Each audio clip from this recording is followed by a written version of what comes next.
बहुत पुरानी बात है। मगध राज्य के एक सोनापुर नाम का गांव था।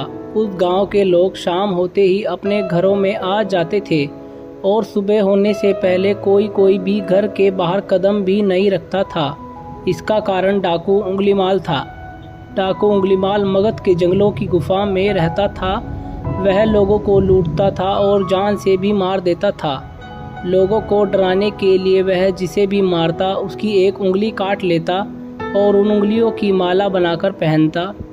इसलिए उनका नाम उंगलीमाल पड़ा।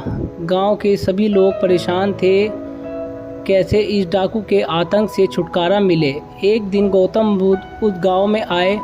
गांव के लोग उनकी आवभगत करने लगे। गौतम बुद्ध ने देखा कि गांव के लोगों में किसी बात को लेकर दहशत फैली है। तब गौतम बुद्ध ने गांव वालों से इसका कारण पूछा। ये सुनते ही गांव वालों ने उंगलीमाल के आतंक का पूरा किस्सा उन्हें सुनाया। अगले ही दिन गौतम बुद्ध जंगल की तरफ निकल गए। गांव वालों ने उन्हें बहुत रोका पर वो नहीं माने। बुद्ध को आता देख उंगलीमाल हाथों में तलवार लेकर खड़ा हो गया, पर बुद्ध उसकी गुफा के सामने से निकल गए। उन्होंने पलटकर भी नहीं देखा। उंगलीमाल उनके पीछे दौड़ा, पर दिव्य प्रभाव के कारण वो बुद्ध को पकड़ नहीं पा रहा था।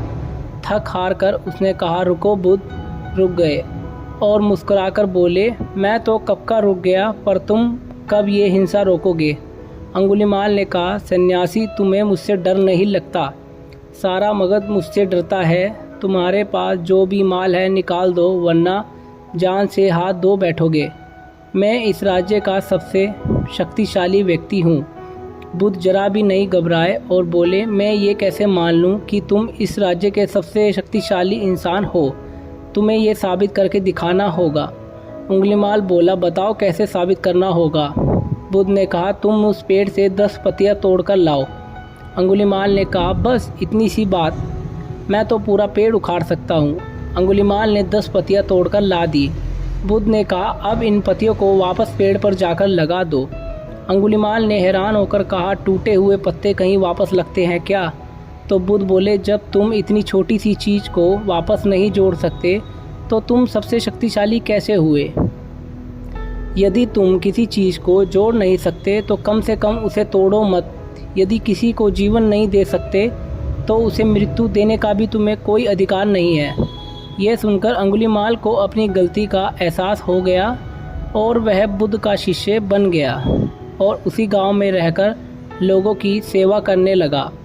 आगे चलकर यही उंगलीमाल बहुत बड़ा सन्यासी बना और अहिंसक नाम से प्रसिद्ध हुआ।